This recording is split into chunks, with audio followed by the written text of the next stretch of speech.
বিসমিল্লাহির রহমানির রহিম। আসসালামু আলাইকুম। মফস্বল সাংবাদিক কমিটির ব্যানারে আমরা যে আসছি, এখন উপস্থিত আছে ফেনীতে।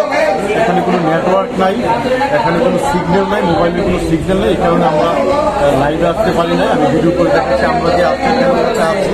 এই আশ্রয় কেন্দ্রে ওদের ভারসাম্যতার এখন পর্যন্ত কোনো ত্রাণ পায় নাই। আমরা পরিদর্শন করে দেখলাম যে আসলে ওরা কোনো ত্রাণ পায় নাই। এই কারণে আমরা এখন রাত প্রায় 10টা বাজে আমরা ফেনীতে এই আশ্রয় কেন্দ্রে আমরা ত্রাণ সামগ্রী বিতরণ করার জন্য উপস্থিত। যদি আমি আপনাদেরকে দেখাই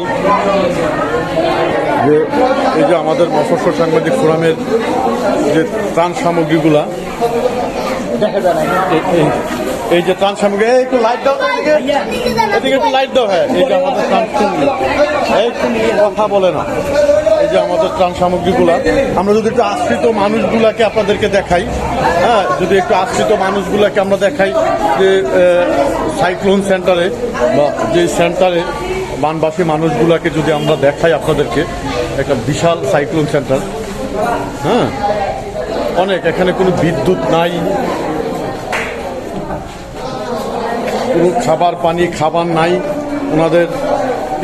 এখানে আমরা এমন একটা সেন্টারে এসে উপস্থিত হলাম যে এখানে ওনাদের কোনো কিছুই নেই। আমরা আলহামদুলিল্লাহ পর্যাপ্ত পরিমাণে ত্রাণ সামগ্রী যেগুলো এখন এখানে বিতরণ করব।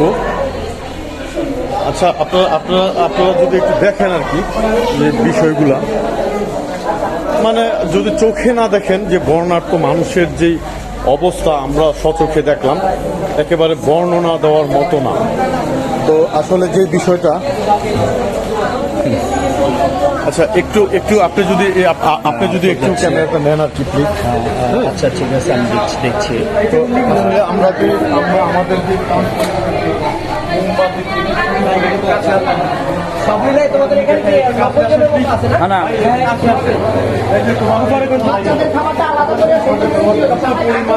সামগ্রী আপনারা দেখতে পাচ্ছেন, আমরা এই বানবাসী মানুষগুলোর জন্য এই সেন্টারে এখন আমরা এগুলো বিতরণ করব ওনাদের মাঝে।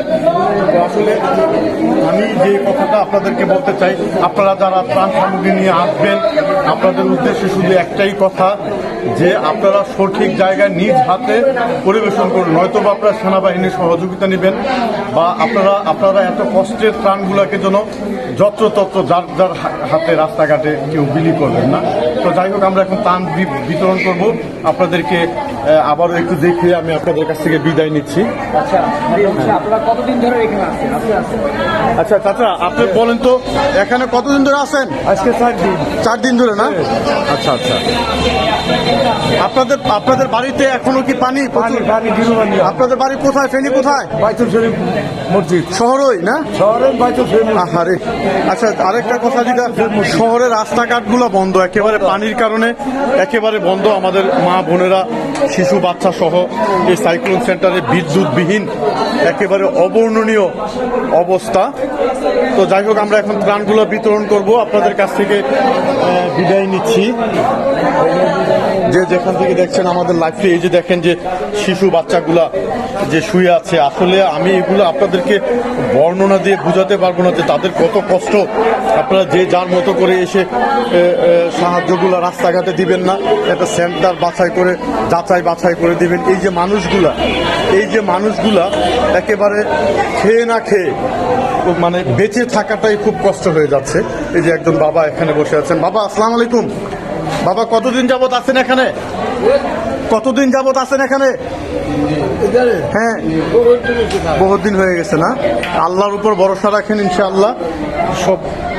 আসলে মানুষগুলোর সাথে যে কথা বলবো ওইরকম কোনো পরিবেশও নাই, যে মানুষগুলা না খেয়ে একেবারে। তো যাই হোক, আমি বিদায় নিচ্ছি আপনাদের কাছ থেকে। আল্লাহ হাফেজ, ভালো থাকবেন। আপনারা সবাই এটা শেয়ার করে দিবেন যে যেখান থেকেই দেখবেন। আল্লাহ হাফেজ, বিদায় নিচ্ছি।